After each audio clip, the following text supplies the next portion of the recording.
ท่าไรขนมมันท่านซื้อน้องซื้อบัตรอยู่ก็ใช่หรือว่าซื้อเพิ่นเลยใครที่สันในบัตรเป็นนี่ใครเลย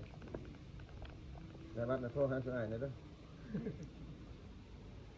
เฮ็ดกดหัวใส่กับพ่อเนาะตอนนี้มานั่งริดน้ำน่องจังเลยหลังจากถ่ายคลิปแล้วก็พากันนั่งยิ้มแย้มสิกันนี่แหละว่ามีเวียงหยังพี่น้องพูดเช้าในสังเกตกันยิ้มเปื่อยๆอยู่ซื้อบัตรซื้อเบอร์ไม่บอกอะกินยา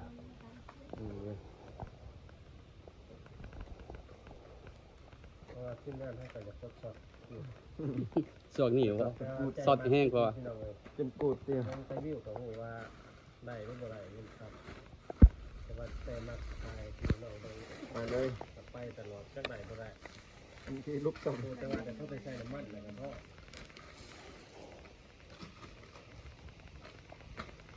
อ้ายกินบ่ได้ในตะเวนคาลัมคาลัมคาลัมมื้อตันเหตุเคยจ่า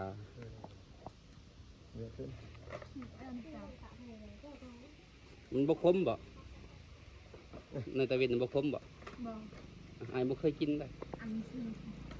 มันบ่พอป่ะบ่หยอกน้องซื่อๆนั่นเอ้ยเพื่อนอยู่นี่นะอยู่มากันนี่บ่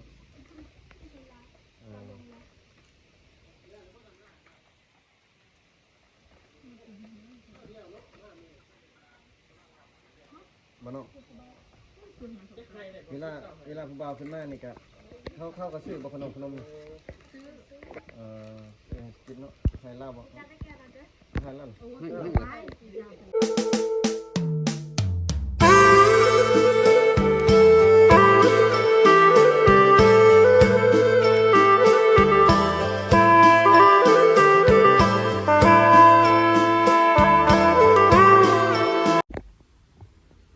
สวัสดีพี่น้องหลังจากได้ลงเรื่องน้องเกี่ยวกับกีดของประเภทนี้แล้วก็สิเข้าEP2พี่น้องเอ้ยเพราะว่าเข้าไปบุกห้องน้องสาวพี่น้องเข้าไปอยู่ในห้องกีดของประเภทนี้เพิ่นแบบใดเองก็ยังบ่ฮู้จักเนาะมันสิถามน้องตอนนี้ว่าทีมงานกำลังนั่งรอคอยอยู่พี่น้องเอ้ยท่าน้องสาวมาพี่น้องเพราะว่าน้องสาวยังตามเตรียมตัวไว้แต่งตัวให้ไว้ท่าพี่น้องหลังจากนั้นทีมงานเฮาสิเข้าไปห้องน้องสาว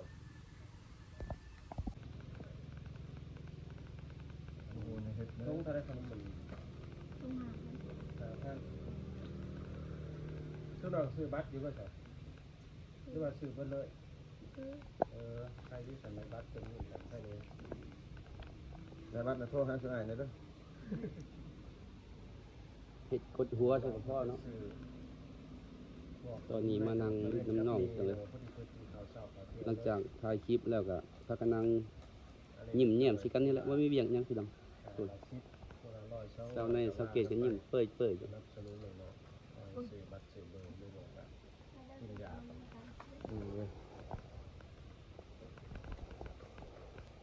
เพราะว่าขึ้นงานให้ไปจากสดสวกนี่ว่าสดแห้งกว่าเป็นปูดเตี้ยไปวิวกับหูว่าได้หรือบ่ได้นี่ครับแต่ว่าแต่มาไปที่เราไปเลยไปตลอดจังไหนบ่ได้อันที่ลุกตกแต่ว่าจะเข้าไปใส่น้ำมันอะไรกันเพราะ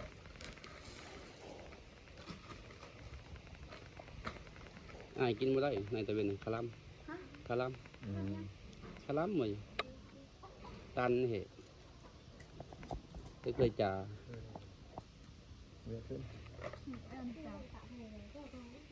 มันบ่คมบ่ในตะเวนบ่คมบ่อ้ายบ่เคยกินได้มันบ่พอป่ะบ่หยอกน้องซื่อๆนั่นเอ้ยเพื่อนอยู่นี่นะอยู่มากันนี่บ่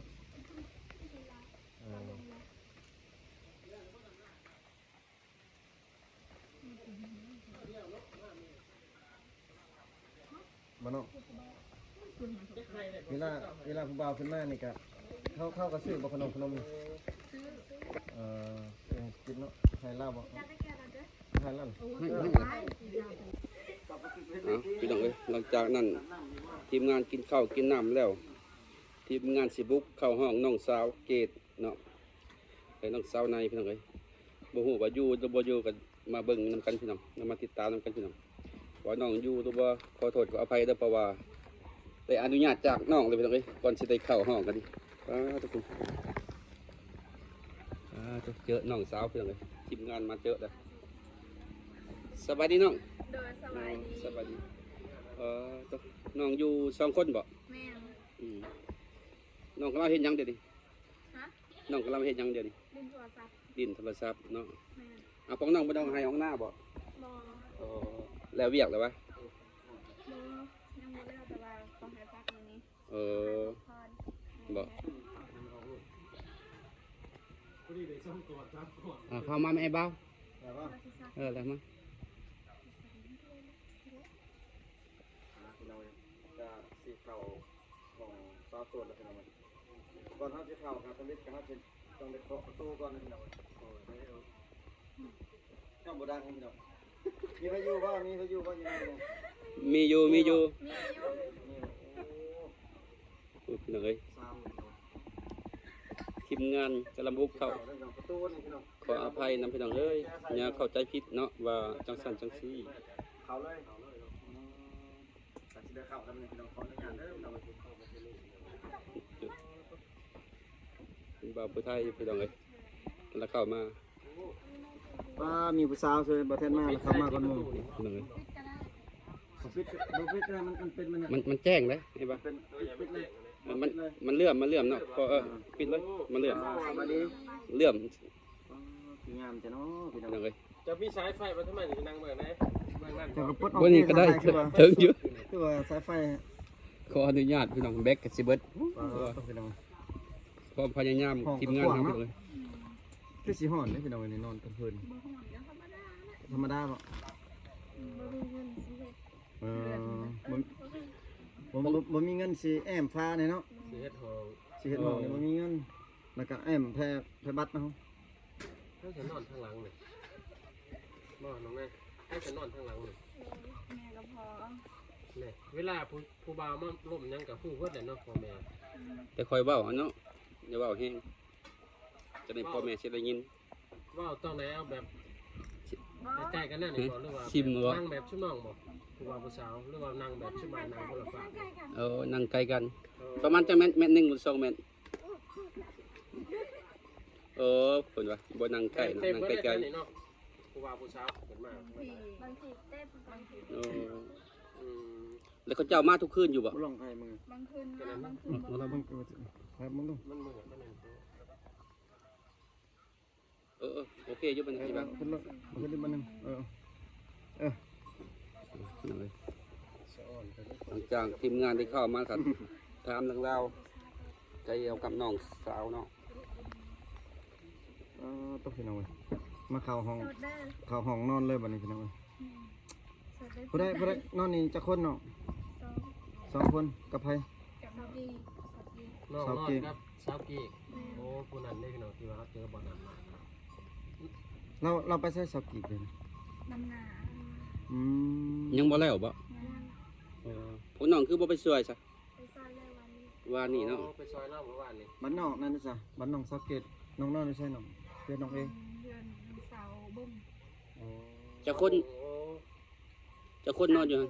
น3คนเนาะ สาวโสดนี่นอนแยกกันเนาะ ชุมน้องคือบ่มานอนนำกันนี่4คนกับเบิดแต่นี่ เพื่อนมันไกล มันไก่กัน เพื่อนน้องไล่ยุดนี่เพื่อนน้องเทศที่สวนบ้านเมืองนั่นกับพี่น้องคนละทางปกกับทางปลายนะอันนี้แบบมาดินมาเที่ยวน้ำกันนี่ก็มาแบบฟังเวลานี่บาดอาบน้ำได้ตอนนำหัวมาทับขืนชุมน้องไปอาบที่คนบอก ไปอ่านกันอีก ได้โทรกันนัดกันไปอาบข้างในเนาะ ต้องได้เสร็จหัน เสร็จแล้วโป้ยเห็นกันไปกันได้ไปน้ำกันอีก พระทาห่มพยังนี่มีเท่านี้บ่เนาะจับพื้น ผม พื้นเดียว พื้นเดียวน อนนำกัน2คน โฮมนำกัน บัดเวลานอนน้ำนี่ดึงสายดึงขวาเนาะผาเนาะ ดึงแล้วแหละ แม่นบ่ ดึง มอนนี่คือบ่มี ใช่หมอนคือว่ามุ้ยอย่าง มอนคือบ่เห็นเนาะอยู่ทางล่างมอนจักอันมอน สอง 2คนกับ2หมอน แม่น แต่เวลานอนนำกันนั้นกับหมู่น่ะบ่ได้ปล่อยออกซิเจนใส่กันติอย่าว่าผู้หนึงตดใส่ผู้หนึง ไป แต่เช้ากี่ปักเลยก็ใส่ไฟ เออ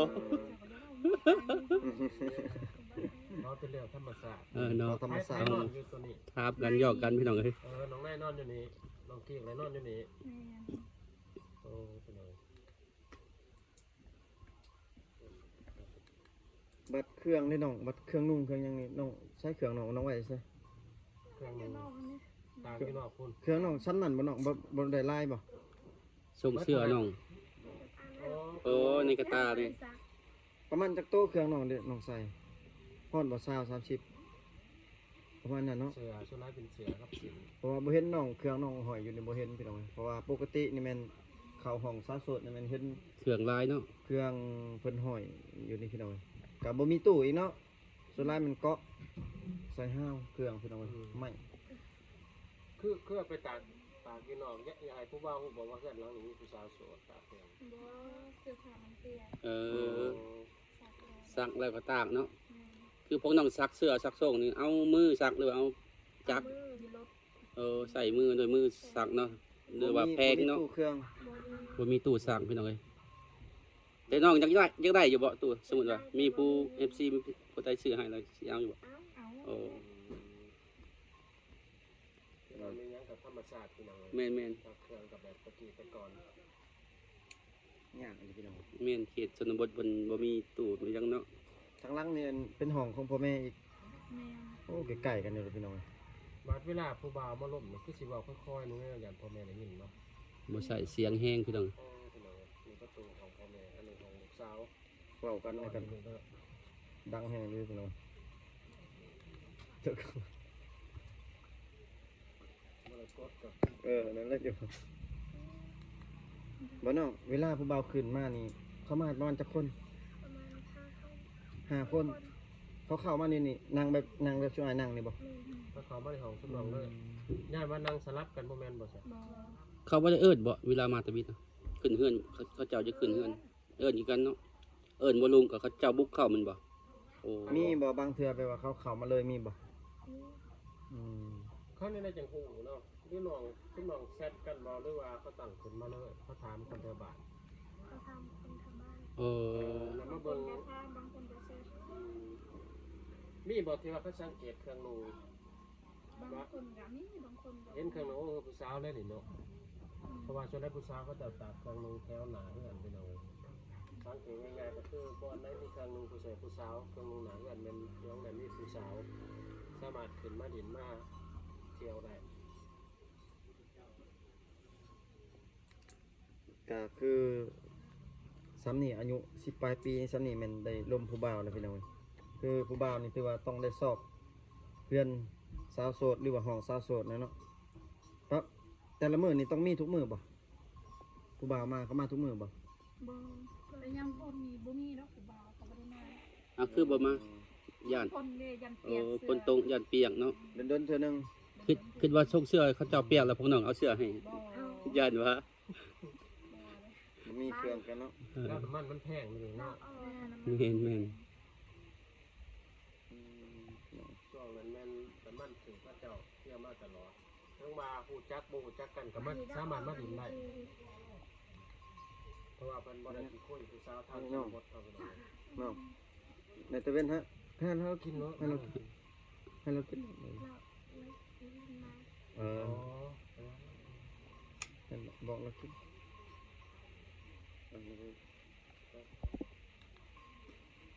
แม่เข้ามาสมมุติว่าคันมีขนมก็เขาซื้อมาสู่กินบ่หรือว่ามาตั้งนั่งร่วมกันเนาะ บ่หอดเพื่อนผู้สาวแหละบางคนก็ซื้อเลยบางคนก็ผู้สาวก็ไปซื้อขนมมาเลย ก็ต้องซื้อ ก็คือน้องว่าหั่นแหละน้องว่าอยากได้เงินแบบว่าซื้อขนมเนาะมาขายอยู่นี่อยู่ห้องนอนแม่นบ่ แกงละคายเนาะเวลาเขาเจ้าก็เขาก็จะเป็นซื้อได้บ่ได้กับผู้บ่าวขึ้นมา แม่ เพราะว่าผู้สาวขายเครื่องนี่ก็ต้องสนับสนุน สมมุติว่ามีทุนซื้อนี่น้องสิไว้อยู่ซักขนมน้องสิไว้ สมัยนี้ตลอด เอออยู่ แต่บ่มี อ๋อ มันมีห้านเลยเนาะแต่ว่าบ่มีทุนพี่น้อง มองงานมองดูมื้อนั้นเนาะ แต่ว่ามานอนนี่นอนอยู่นี่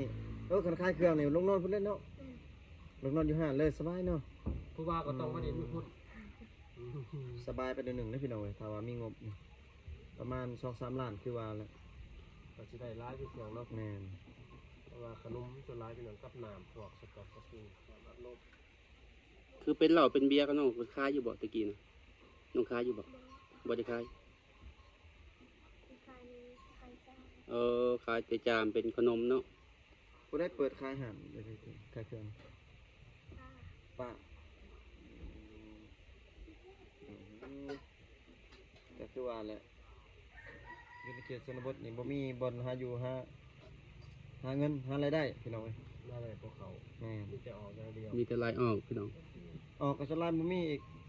เพราะว่าบ่ได้ซื้อเด้บ่มีเงินซื้อ สุดลายฮะคันแนวเป็นอันนั้นก็หาครบหากินก็หาเอาโดยเฉพาะเนาะบ่ได้ซื้อบ่ได้ขายไปหาตำห้วยตำหองก็ได้แม่นบ่น้องน้องใหม่พวกน้องก็ไปหาเทื่อป่าติช่วงนี้ยังลายอยู่บ่ ลา พวกน้องก็เคยไปหาอยู่บ่น้องใหม่ ไปหาทุกมือ ทุกมื้อเทื่อหน้าละหาหลายๆมาฝากพวกอ้าย3คนเด้อ โดย พวกอ้ายบ่เคยกินน้องใหม่ ตาทุก เพราะว่าช่วงนี้บ่มีแล้วน้องใหม่อยู่แถวเขตบ้านอ้าย บ่ได้ไกลปานใดติบ่หาหน่อไม้ ไม่ได้ไปบ้านเลย พอดีเลยพวกอ้ายก็สิไปนำเลยเทื่อหน้า ว่าคือบ่งามน้ำแบบเวลาผู้บ่าวมาดินนี่เฮ็ดแน่ๆเขาตุ่มผาน้ำบ่ ตุ่มแล้ว ตุ่มบ่ ตุ่มมันก็น่า พื้นเดียวกั เอน เลย อ ตุ่มแบบแน่เอานั่งแบบชั่วโมงนั่งนี่บ่ เอาน้องเฮ็ดเบิ่งแบบได้ซะ เอาตีนจู้ใส่กัน บ่ตีนไผ่ตีนมัน อยู่ ผ้าห่ม แบ่งผ้าห่มเนาะ แบ่งเอาปานนั้น โอ้คนละครึ่ง แม่น ดึงไปดึงมาจะได้เนาะของผมนี่เนาะ บ่คือผ้าห่มน้องแบ่งให้แต่ใจน้องแบ่งให้อยู่บ่ คันจะเอากับแบ่งให้ โอ้เป็นเบาไกลเลยน้องต้องแบ่งผ้าห่มและแบ่งใจไปพร้อม แต่ว่าคันผู้บ่าวขึ้นมานี่ก็คันเวลาหนาวๆกับผู้บ่าวต้องเรียนกันเนาะนั่งเรียนกันแล้วก็ นั่งออมเป็นวง แม่น แล้ว แม่นบ่ แม่น แล้วก็ดึงผ้าไปตีในจุใส่กันเนาะมีบ่แบบบางเทื่อนี่แบบผู้บ่าวที่ถูกใจแบบว่าเฮาเอาตีนไปจุหากันตอกๆกันมีแบบบ่มีบ่ บ่เฮ็ดแล้วนั่น แต่ น่ะ ว่าเอาตีนไปจุกันแบบผู้บ่าวที่เฮามักนะเวลานั่งกันหลายคนเด้ แบบหลักสอดไปเนาะ แม่น สอดหรือว่าใส่สัญญาณเตือนพี่น้องเอ้ย เฮ็ดในบัดเฮาผู้เจอสมมุติว่าผู้นี้ขึ้นหน้าโวยเฮามักผู้นี้นะเฮาบอกเลยบอกว่าบ่เพิ่น ก มั ล้าก บอ เจ้าก เลย สิกล้าบอกเนาะ บัดเฮามักเฮ็ดได้ซะ เนี่ย บัดเขาเมื่อนี่ได้สิติดต่อหากันได้เอาเฟซ เอาเฟ เอา ซ เบ ไป อร์ เขาบอกหรือเขาต้องขอเอง ต้องให้เขาขอเอง ขอเพชรขอเบอร์เนาะ แต่ว่าเขาขอเฟซเขาว่าบ่เหมาะสมกัน เขามักเฮาเขาคอและเสร็จไปซาวคอในเสร็จ เอ เอ อ อ น้องก็ให้นิดหน่อยเนาะ ใช่ เอีย คันเขาบ่มักเนี่ยแม่นเขาลงมาขึ้นมาแล้วก็เขาลงไปซื่อๆโอ้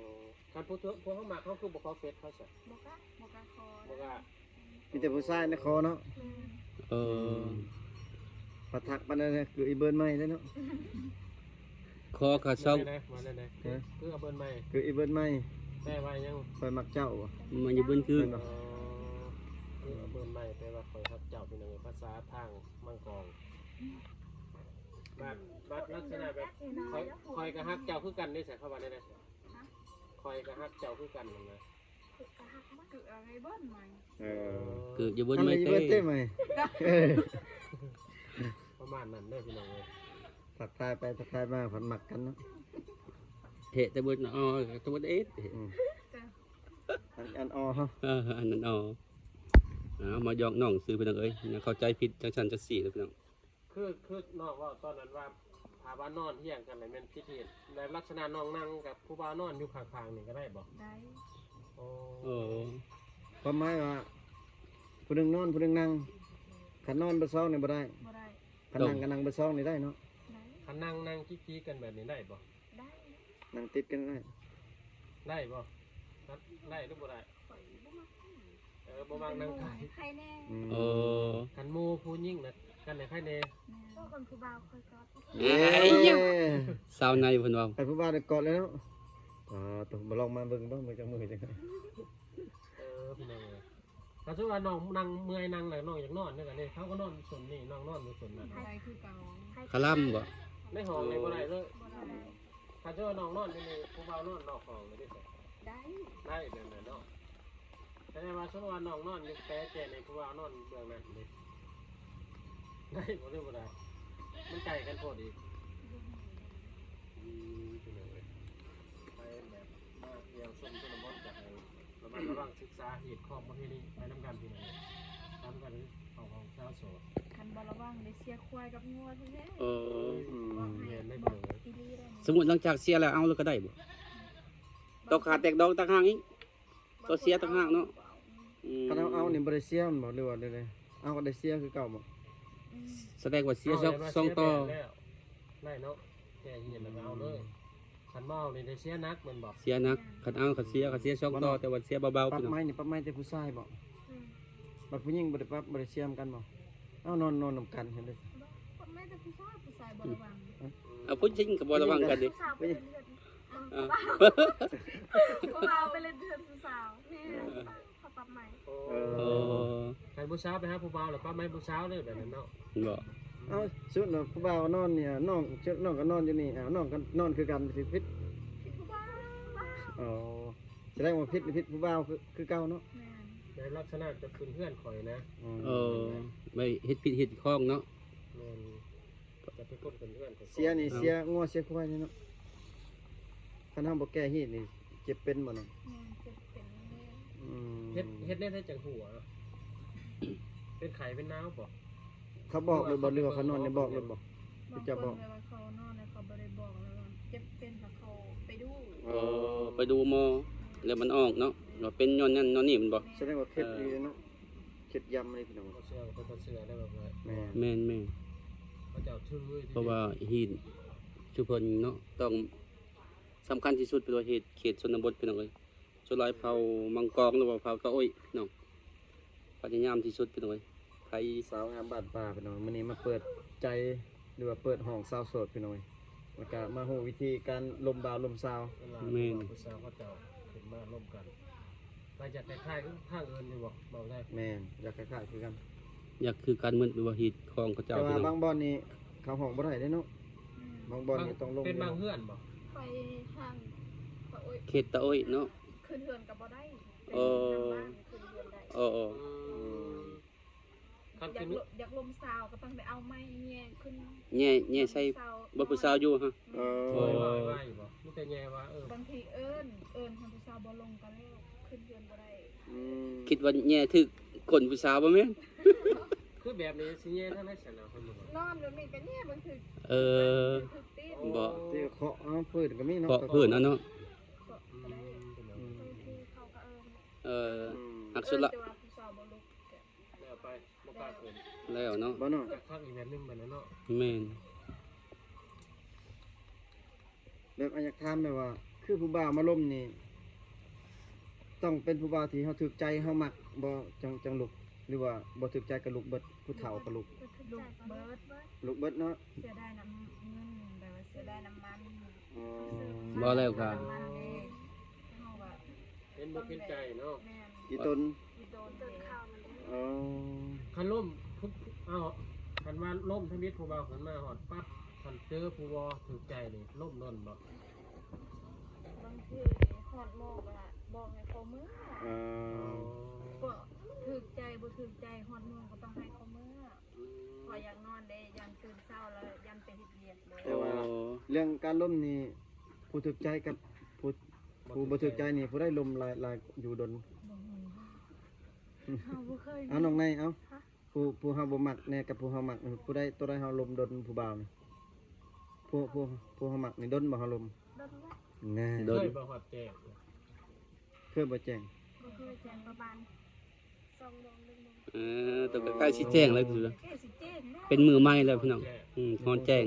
พอดีกินฮอนกันเนาะ นั่นผู้ถือใจเด้อนั่น แม่น คันผู้บ่ถือใจเอา จักมองให้มือ เขาอยากมีกันได้เขาก็ให้ เออ แต่ว่าเฮาบ่บอกเขาเนาะ สันพาเขาบอกได้ฮอดโมง ไอ้เหี้ย ตามใจเขาสิมี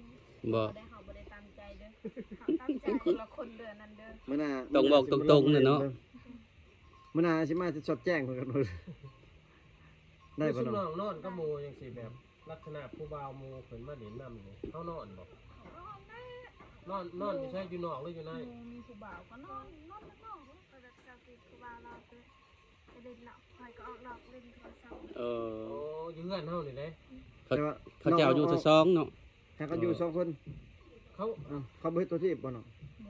บ่เคย เขาบ่กล้าเนาะเขาหูเห็น เขา ข้อ บ่เดี๋ยวนี้หิดคลองเด้เขาสิเฮ็ด ก็เฮ็ดกับเจ้าเกียบสิเอางัวเอาควายกับเจ้าเนาะไอ้ยะ แม่นๆเพราะว่า แม่น ทางผู้บ่าวผู้สาวเขาเจ้าฮู้เองอะนะ เขาหูกันเนาะ ขนาดนี้บ่เรือเลยไอ้บ่ได้แล้วไอ้นี่คันอยู่2คนบัดนี้คันหมู่นี้บัดนี้บ่ไหวแล้ว ส่วนหลายบ่เขาล่มมีทั้งกันในผู้บ่าวผู้สาวเขาล่มกันในห้อง ก็ล่มแบบจุอ้ายล่มนี่แหละปกติ เออ แม่ ว่าเพื่อน ทำมา เวียกหยังจะเฮ็ดมื้อนี้เวียกมื้ออื่นแล้วเวียกหยังจะเฮ็ดก็บ่มากับใครแบบนั้น เออ เดี๋ยวว่าขึ้นนั่งปั๊บจะมากกว่าบ่บ่ได้ว่าเนาะเขาถามนั่นทำนี่ก่อนที่เขาที่น้ำกับบ่อยังเนาะ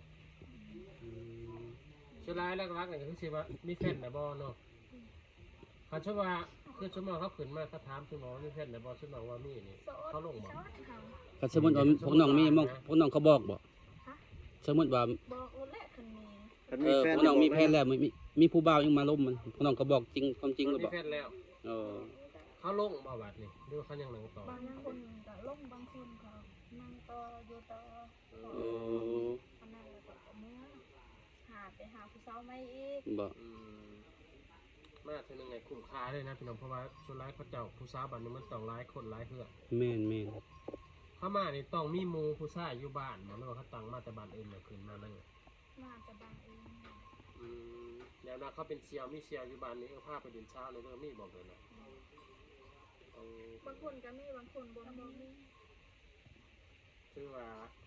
เพิ่นว่าบ่ถ่าแซ่บถ่าลมบ่รู้จักหรือว่าฮู้จักก็สามารถขึ้นมาดินได้อยู่ในห้องนอนแต่ต้องระมัดระวังเรื่องเหตุเรื่องข้องเนาะบ่ให้แบบเคยจอกเคยใจหรือว่าตอกใจแข็งๆพี่น้องเอ้ยเขาจังสินั่งล้มกันในรถถ้าว่าพิธีมากก็ยากเสียกล้วยเสียงัวเจ็บเป็นเอ็นอุ่นหลายสิ่งหลายอย่างพี่น้องเอ้ย เอาเป็นยังไงหลังจากทีมงานมาถามข่าวๆน้องเกี่ยวกับเรื่องสู้เรื่องสาวนี่ค่ะได้เทื่อได้ที่แล้วพี่น้องมาเข้าห้องบุกห้องน้องป้าต้องเป็นชั่วโมงเลยน้องกับป้าเปิดเผยความจริงบไดิตัวบไดิตุ่มหมดวะเอาที่สบายใจทีมงานถามเป็นกระตอบได้ทุกทีทุกเวลาเอาหลังจากนั้นค่ะบาเทนมากกับซีพอปิดคลิปไปตรงนี้เอาบ๊ายบายนี่น้อง บ๊ายบายคลิปหน้าเดี๋ยวพบกันใหม่เด้อ จ้ะ